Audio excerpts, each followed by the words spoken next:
Hi friends, welcome to Rasathi சமையலன் vlog. இன்றைக்கி நம்ம சேனலில் ரொம்ப யூஸ்ஃபுல்லான 2 முக்கியமான டிப்ஸ் பற்றி தாங்க நம்ம இன்றைக்கி வீடியோ பார்க்க போகிறோம். வாங்க வீடியோக்குள்ளே போகலாம். ஃபர்ஸ்ட் டிப் என்னன்னு பார்த்தீங்கன்னா, நம்ம ரேஷனில் கொடுக்குற துவரம்பருப்பு வச்சு தாங்க இன்றைக்கி நம்ம சூப்பராக அதில் எப்படி சாம்பார் வைக்கலாம், என்ன மாதிரி டிப்ஸ் அப்படின்னு சொல்லிட்டு இன்றைக்கி நான் உங்களுக்கு சொல்ல போகிறேன்.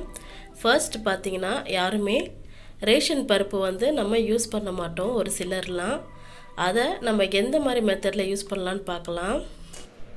ரேஷன் பருப்பு 1 கிலோ எடுத்துக்கோங்க. அதே போல் நம்ம கடையில் வாங்கி யூஸ் பண்ணுற துவரம் பருப்பும் 1 கிலோ எடுத்துக்கோங்க. ரெண்டுத்தையும் இந்த மாதிரி மிக்ஸ் பண்ணிடலாம். நான் பார்த்தீங்கன்னா எப்பயுமே 1 கிலோவுக்கு 1 கிலோ ரெண்டுத்தையும் மிக்ஸ் பண்ணி வச்சுக்குவேன். அப்படி இல்லை அப்படின்னாலும் நீங்கள் வந்து 1 கிலோ நார்மல் பருப்புக்கு ரேஷன் பருப்பு 3/4 கிலோ அளவு கூட சேர்த்துக்கலாம். இந்த மெத்தடில் சேர்த்தாலும் உங்களுக்கு வந்து பார்த்திங்கன்னா பருப்பு அதிகமாக குழையாது. கண்டிப்பாக பருப்பு சாம்பார் நம்ம வைக்கும்போது டேஸ்ட்டு சூப்பராகவே இருக்கும். இதை பார்த்திங்கன்னா நான் பல வருஷமாக இப்படி தான் யூஸ் பண்ணுறேன். 2 பருப்பும் மிக்ஸ் பண்ணி வைக்கும்போது நமக்கு சாம்பார் நல்ல திக்காகவும் இருக்கும், அதே சமயம் டேஸ்ட்டாகவும் இருக்கும். இதே ரேஷன் பருப்பு கூட நம்ம ஒரு 1/2 கிலோ அளவுக்கு சிறு பருப்பு கூட சேர்த்துக்கலாம். நீங்கள் வீட்டில் டிஃபன் சாம்பார் வைக்கிறீங்க அப்படின்னா நம்மளோட ரேஷன் பருப்பில் ஒரு 1/2 கிலோ அளவுக்கு சிறு பருப்பு சேர்த்துட்டு நம்ம வச்சோன்னு பார்த்திங்கன்னா நமக்கு டிஃபன் சாம்பார் கூட ரொம்பவே சூப்பராக இருக்கும். இந்த மெத்தட் கூட ட்ரை பண்ணி பாருங்கள். இந்த மாதிரி நம்ம யூஸ் பண்ணும்போது கண்டிப்பாக இனிமேல் ரேஷன் பருப்பு வேணான்னு யாருமே நினைக்க மாட்டீங்க. ரேஷன் பருப்பையும் யூஸ் பண்ணுங்கள், அதுவும் உடம்புக்கு ரொம்ப ஹெல்தி தான். இந்த மாதிரி நம்ம சேர்த்து செய்யும்போது பார்த்திங்கன்னா நமக்கு சாம்பார் நல்ல திக்காகவும் டேஸ்ட்டாகவும் இருக்கும். அதனால் இனி யாருமே ரேஷன் பருப்பு வாங்காமல் விட்டுறாதீங்க, கண்டிப்பாக வாங்கி யூஸ் பண்ணுங்கள். இந்த டிப்ஸ் உங்களுக்கு பிடிச்சிருக்கும்னு நினைக்கிறேன். பிடிச்சதுன்னா மறக்காமல் நம்ம சேனலுக்கு சப்ஸ்கிரைப் பண்ணுங்கள், லைக் பண்ணுங்கள், ஷேர் பண்ணுங்கள். இப்போது 2 பருப்பையும் நல்லா கலந்து விட்டதுக்கப்புறம் பார்த்திங்கன்னா நான் வந்து ஒரு ஸ்டோரேஜ் பாட்டிலில் நான் இதை ஸ்டோர் பண்ணிக்கிறேன். 2 பாட்டில் எடுத்துருக்கேன். ஏன்னா நம்ம சேர்த்தது 1 கிலோ பருப்பு இல்லையா, 1 கிலோ ரேஷன் பருப்பு, 1 கிலோ நார்மல் கடையில் வாங்குகிற பருப்பு, 2 கிலோவையும் நான் தனித்தனி பாட்டிலில் எடுத்து வச்சுக்கிறேன். இந்த பருப்பு பார்த்திங்கன்னா எனக்கு 1 மாதத்து வரைக்குமே தாராளமாக வரும். எங்கள் வீட்டில் அதிகமாக நாங்கள் சாம்பார் வைக்கிறதுனால இந்த மெத்தடில் யூஸ் பண்ணுறதுனால பருப்போட செலவும் நமக்கு கம்மியாகும், சாம்பாரும் நல்லா டேஸ்ட்டாகவே இருக்கும்.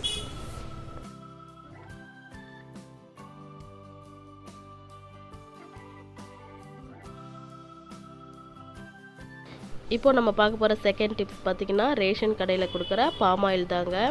பாம் ஆயில் வந்து நிறைய பேர் யூஸ் பண்ண மாட்டாங்க. காரணம் என்னன்னு பார்த்திங்கன்னா, நம்ம பாம் ஆயிலை வாங்கி அப்படியே யூஸ் பண்ணோன்னு பார்த்திங்கன்னா நமக்கு வந்து அரிப்பு வரும், அதே சமயம் வயிற்று வலி வரும், வாந்தி கூட சில சமயத்தில் வரும். இதில் வந்து பார்த்திங்கன்னா பாம் ஆயிலில் பித்தம் அதிகமாக இருக்குதுன்னு சொல்லுவாங்க. இந்த பித்தத்தை நம்ம எப்படி ஈஸியாக எடுத்துகிட்டு நம்ம வந்து ஆயிலை வீட்டில் யூஸ் பண்ணிக்கலாம் அப்படின்னு சொல்லிட்டு பார்க்கலாம். இந்த மெத்தடில் நம்ம யூஸ் பண்ணோன்னு பார்த்திங்கன்னா பாம் ஆயிலால் வர்ற எந்த ஒரு பக்க விளைவுமே உங்களுக்கு இதால் வரவே வராது. நான் வந்து பார்த்திங்கன்னா இப்படி தான் யூஸ் பண்ணுறேன். இதுக்கு வந்து 2-3 மெத்தட் இருக்குது. ஃபர்ஸ்ட்டு பார்த்திங்கன்னா நான் வந்து கொஞ்சமாக புளி எடுத்திருக்கேன். இந்த புளி வச்சு தாங்க இப்போ நம்ம பாம் ஆயிலில் இருக்கிற பித்தத்தை எடுக்க போகிறோம். ஃபர்ஸ்ட் பார்த்திங்கன்னா நம்ம வந்து ஒரு அடி கனமான ஒரு பாத்திரம் எடுத்துக்கலாம். நான் வந்து ஒரு கடாய் எடுத்திருக்கேன். நல்ல அடி கனமாக இருக்கணும். ஏன்னு பார்த்திங்கன்னா எண்ணெய் வந்து ஒரு 15 நிமிஷத்துக்கு நமக்கு கொதிக்க போகுது. பாம் ஆயிலை இந்த மாதிரி கட் பண்ணி நீங்கள் எடுத்துருக்கிற கடாயில் சேர்த்துக்கோங்க. நல்ல அடி கனமான கடாயில் நான் வந்து இப்போ ஆயிலை கட் பண்ணி சேர்த்துட்டேன். உங்களுக்கு எண்ணெய் சேர்க்கும் போது தெரிஞ்சிருக்கும், பாம் ஆயில் நல்லா குழன்னு இருக்கும். எண்ணெய் நல்லா கொஞ்சம் காயட்டும். காஞ்சதுக்கு அடுத்து பார்த்திங்க அப்படின்னா நான் வந்து புளி சேர்த்துக்கிறேன். புளி வந்து ஒரு சின்ன எலுமிச்சை அளவுக்கு இருந்தால் போதும். அதை நல்லா இறுக்கமாக கெட்டியாக ஒரு உருண்டை அளவுக்கு பிடிச்சிக்கோங்க. இந்த மாதிரி புளியை உருட்டுறதுக்கப்புறம் பார்த்திங்கன்னா இதை வந்து நம்ம ஆயிலில் சேர்த்துக்கலாம். அப்படி இல்லைனாக்கா இது கூடயே நீங்கள் கொஞ்சமாக கல்லுப்பு எடுத்து புளிக்கு நடுவில் வச்சுட்டு உப்பு வந்து வெளியே வராத அளவுக்கு புளியை வந்து ரவுண்டாக இந்த மாதிரி பால் சைஸுக்கு உருட்டிட்டு இது நம்ம ஆயிலில் சேர்த்துக்கலாம். இது வந்து பார்த்திங்கன்னா நான் யூஸ் பண்ணுற மெத்தடு. புளி வந்து இந்த மாதிரி உருண்டையாக பிடிச்சி எண்ணெயில் சேர்த்துருவேன். அப்படி இல்லைன்னா இந்த மாதிரி ஒரு இஞ்சி துண்டு எடுத்துக்கோங்க. மேல் தோலை சீவிட்டு இந்த இஞ்சியை 2ஆக கட் பண்ணியும் போடலாம், இல்லை அப்படியே கூட நீங்கள் போடலாம். இந்த இஞ்சியும் சேர்த்துட்டு இதே போல் ஒரு 10-15 நிமிஷத்துக்கு எண்ணெயை நல்லா கொதிக்க விட்டு எடுத்துட்டிங்க அப்படின்னா உங்களுக்கு வந்து எண்ணெயில் இருக்கிற அந்த பித்தத்தெல்லாம் எடுத்துடும். உங்களுக்கு எந்த ஒரு இன்ஃபெக்ஷன் இருந்தாலும் இந்த எண்ணெய் சாப்பிட்றதால உங்களுக்கு சைடு எஃபெக்ட் இருக்குன்னா கண்டிப்பாக இதுக்கு அடுத்து உங்களுக்கு வரவே வராது. நீங்கள் ஒரு தடவை இதை ட்ரை பண்ணி பாருங்கள். இந்த புளி உருண்டை வந்து பார்த்திங்கன்னா எண்ணெயில் எல்லா பக்கமும் படணும். அந்த அளவுக்கு நல்லா திருப்பி விட்டுட்டு எண்ணெயும் நல்லா நம்ம கொஞ்சம் கலக்கி விடலாம். ஒரு 10 நிமிஷத்துக்கு இப்படியே வந்து எண்ணெய் சூடாகட்டும். இப்போ இதில் பார்த்தீங்கன்னா புளி ஒரு பக்கம் கருப்பாக இருக்கிறது உங்களுக்கு தெரிஞ்சிருக்கும். இப்போ பார்த்தீங்கன்னா இந்த புளி நல்லாவே கருப்பாகணுங்க. இந்த எண்ணெயில் பார்த்திங்கன்னா புளி ஃபுல்லாக வந்து நல்லா கருகிடணும்.